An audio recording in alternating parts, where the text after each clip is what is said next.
Do you actually believe anything at all that you hear in the news about it? I don't hear anything in the news about it. Well, that's another mystery, isn't it? Okay, yeah. I mean, here we have allegedly the largest mass murder on American soil in how long since they shot the Indians, and you don't hear anything about it? Why? I don't know. They don't know anything. I don't know why you don't. They don't know anything? Well, I personally think Trump did it, but how would Trump do it? That he. Why would he attack his own supporters? To rally people up. For what? I don't know. Who do you think did it? I'm asking you. I mean, yeah, so if you can. Well, this is what I'm looking at. Okay. Mandalay Bay. You go where the crime was, okay. Right? Mandalay Bay. Who owns Mandalay Bay? I don't know. Who owns it? The Saudis, and they have connection to the Democratic Party, Antifa, CARE, the Clinton campaign, and the Obama administration, along with the parent company, the MGM, which mysteriously sold off large shares of their stock in Mandalay Bay 2 weeks before the incident.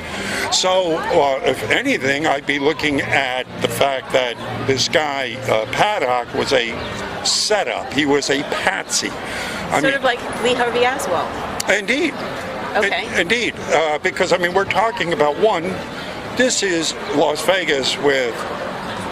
I mean, they got to have 200 cameras for every person walking around there. And like you say, we haven't seen anything. If this guy was supposed to be a gold or is a platinum membership at Mandalay, meaning he was there often, high roller, there would be multiple videos of him. Where are they? Do we see him checking in? Do we see him carrying those guns up to the room? How could he have possibly done that? Security's tight there. You just don't carry all that luggage in. So who's behind it? Well, that would be the question. The obvious would be that we're looking at crisis actors now, that this was a setup. I'm not saying that people didn't die, but I think that there were crisis actors, because a FEMA drill was going on, which is a big red flag, at the same time. A FEMA drill was going on? Oh, sure. In Las Vegas? In Las Vegas at the very same time. Okay. All right. So we got all the earmarks here. Plus, you got 22,000 witnesses, all of them walking around with video cameras. So if you get on YouTube, you're getting more information on YouTube than you're getting off of the mainstream media. Okay. So we already know, for one, there were multiple shooters. That is a given. Okay. So where were they? I mean, there's several good reports that the towers right behind the stage, I have these two huge just towers that would have been a perfect line for shots. Plus, there was another hotel on the other side that was in perfect range that also done it. But so who did it and why did they do it? Well, who did it? Again, who owns Mandalay Bay, where this was all set up? So the Saudis did it. Well, I'm thinking it was the combo. You understand that what's happened is the Democratic Party has aligned with the crime cabal of Clinton and Obama. And of course, they still have a lot of their people embedded in FEMA and the different federal agencies. Okay. That's a lot of the reason why a lot of the policies he's trying to put in place can't get through, because they have Obama people already embedded there blocking them. Okay. So it looks like this may have been a false flag to, one, draw the ire, because all the violence has been coming from the left. I mean, everything you look at, Antifa, to stopping free speech, on and on. Trying to push the right into a confrontation, because every time something happens, on the right, it's blown out. I mean, you hear it for weeks. Okay. But this, I think, was speculation, but it looks like that it was a setup to force the right into a violent reaction, so then they can come out and start with more draconian, laws. So the right would come with more draconian laws, which would... Well, but you understand, you have to separate. There is no more right and left in this instance, because the right and left, that whole left-right paradigm is set up to keep us divided and always fighting against all those damn Republicans, all those stupid Democrats, blah, blah, blah. It's a setup. They've owned both of the parties. That's why everybody knows that. That's why everybody gravitated to Bernie Sanders on the left, because he wasn't he was represented in the establishment, you know, and him on the right because he represented the establishment. I mean, none of the establishment. Look what that just happened in Alabama. Even though Trump went ahead and endorsed Strange, he didn't get it. Yeah, but why? Because the people aren't going with the establishment people. Okay, yeah. So I mean, there's that revolutionary state here that we're in. So the powers that be that control both the Republican rhinos and the establishment criminal Democrats. They work together. Okay. I mean, they work together. I mean, it's like professional wrestling. They're out front, you know, saying, "Who beat that guy?" But behind the scenes, they're working together. Okay. And it's to keep the Hegelian dialectic, that tension. So keep us always on edge, keep us on, you know, and constantly tightening it up. Okay. So we become so scared, we start falling for everything that they put out there. Okay. And then, you know, it's like a friend just came by and said, with this whole hurricane thing, they never in this ever called a curfew for Category 1 hurricane. We had 3,000 military guys and all that. This was a setup. This was a go ahead to see how they would react. Because what's going to happen soon is the economy's already crashing. So it's going to pretty soon probably take a real big nosedive. Well, what's going to happen, you know, during the last Great Depression, when 90% of the people you see walking around were agrarian, they could feed themselves. 7 million people starved to death during that time. Today, 90% of these people could not grow weeds with instructions. So when the economy goes boom, which it's doing, think of the chaos. Think what happens because they didn't even have government assistance back then. So now think all the checks stop. All the welfare checks stop. All the food stamps stop. We ain't got one broke. What do you think's going to happen? I don't know what's going to happen. Well, that's when they round us up, put us in the FEMA camps. And if you haven't got sustained... And the people who are doing it are the establishment. It doesn't matter what your political orientation is. It's just the establishment is doing that so that they round people up. I'm just making sure I understand what you're saying. They round people up, and then who will be in charge of the government? Well, that depends on which way this swings. I mean, the plan is for the UN to take over. They want to form the one world government. Okay. So, you know, UN troops come in, oh, gee, there's chaos everywhere. Trump gets assassinated or gets resigned. And there's chaos, and all of a sudden people are, you know, our enemies are taking advantage of our weakness. You've the Antifa and the communist groups that Soros has funded all over the place are out there killing people on the street, creating chaos. So, I mean, everything just goes to hell, so they keep people scared. And, again, please put me in a FEMA camp. Help me out. Okay. Keep me safe. And of course, the FEMA camps will be, they're just concentration camps. You know, you check in, but you don't check out. Okay. Right? Yeah. Because the end game is this. The powers that be, and if we go take a look at the powers that be, we're going to go looking at the head of the snake would be the central bankers. Okay. They own it all. Okay. They own the governments. They own the armies. They own the media. They own it all. Okay. So you always go to the head of them, then you look like there's subgroups, right? Okay. Which are the CFR, the Bilderberg Group, the Council on 300, the Club of Rome. Man, I don't know any of those. Who are those people? These are all... Like, who's CFR group? Council on Foreign Relations. Okay.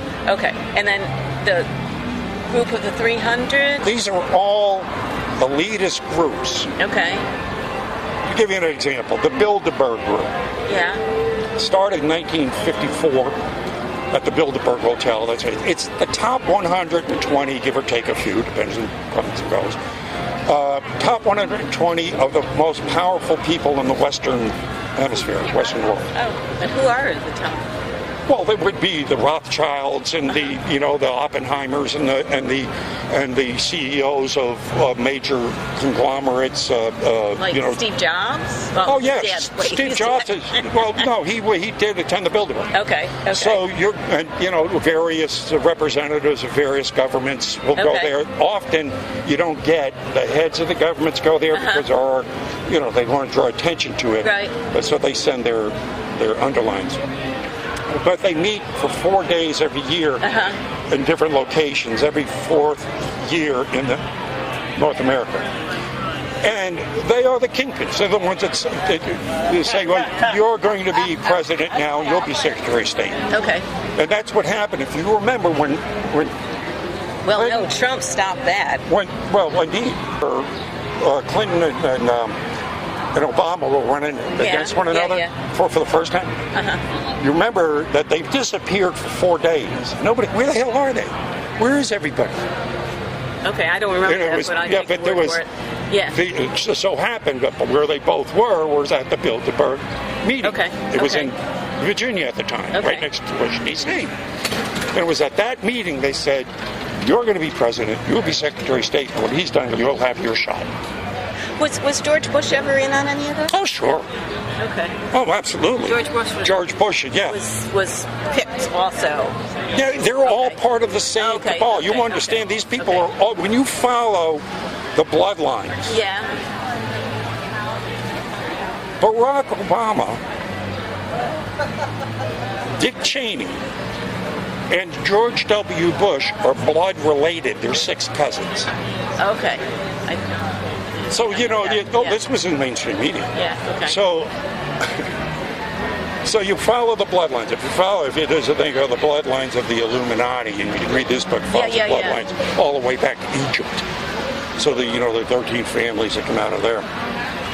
And you follow those bloodlines, and it goes to show you that, there's 38 of our presidents were all connected to Val the Impaler. And, it just gets insane how closely they're all connected.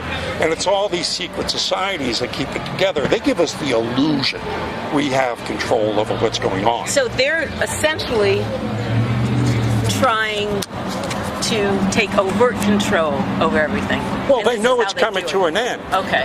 They know that the food stocks are going to dissipate and dry up because they have geoengineered the atmosphere to that point. Yeah.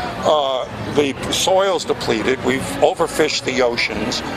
So, just go and try to buy. Okay, so what do you suggest people do? Well, become self-sufficient. Okay. Start a garden. Okay. Get a cistern. Buy ammunition and guns. And get as far away from a city as you can. Okay. But if you haven't done that by now, you pretty much just could. Have you done that, or do you live somewhere around here? I've got a few avenues. I'm in the business of doing this, but I certainly have stocked enough food to last at least a year. Okay. And so I don't even have to stick my head out the door. Because that's probably the first 2 months is when most of the killing takes place. When people are starving to death, and they've raided all the warehouses, and it's going to take about that long to deplete everything. Wow. This is nothing new. It isn't the first time this has happened. Stalin starved out millions of people, so it's not like this is anything new. And Hitler killed millions. Thank you. So they know that it's coming to an end. Why? Because artificial intelligence has taken up jobs. Yeah. I was at just before I left from home this morning, a report I was listening to about how farms will eventually not need but 1 or 2 people to run the computers and machines. Yeah, right. I talked to a Harvard professor out here, and he told me, when I asked him about the impact of AI and robotics on our society, what's going to happen over the next decade, and he says 50% of the people here will be out of work. Well, the guy who did Tesla, Elon Musk says that too. That's his whole thing. Yeah, he's all about the merging of machines and then, Let me ask you, what is your news source? So, I leave you and I'm going to go home. Where do you get your news from? WorldNet Daily, Blacklist News, James Colbert, InfoWars. I mean, there's more news now that you can get off independent investigators on YouTube alone. Okay. But, I mean, I just watched several of them. I've been watching for the past several days because of what happened out here with this whole Las Vegas thing. Yeah. And of course, when you have 22,000 people that are witnesses and all of them got a camera in their hands, you're going to see more news on YouTube about what happened there than you'll see on these guys. So you go to the source. You go to the people on the streets. You look at other independent private investigators. You look at people who's broadcasting from Las Vegas. Oh, the people live there and they're citizen journalists. So we're the ones. I haven't talked to one person yet out here that believes a thing the corporate-owned news has said about Vegas. I mean, we know there were 2 shooters, at least 2 shooters, probably more. Okay, wait. Let me stand right there. I can't really. Hi, folks. Keep talking because I. Okay, I've got Infowars.com. What are your other? Yeah, WorldNet Daily. Okay, WorldNet Daily. Is that a .com? Yeah, I'm sure. I mean, if you just search any of these, they're going to come up. James Colbert. Colbert. Okay. Yeah. Anything else? Oh yeah, there's tons of them. Again, I go to YouTube and just type in phrases. If you're looking for anything, typically you find a investigator there. That you said black something. Blacklist News. Yeah, that's one. Drudge, of course. Drudge Report. Drudge. Yeah. Drudge is the biggest news aggregate on the thing. I'm sorry. No, all right. God bless you. Nice talking. All right. How you doing, folks?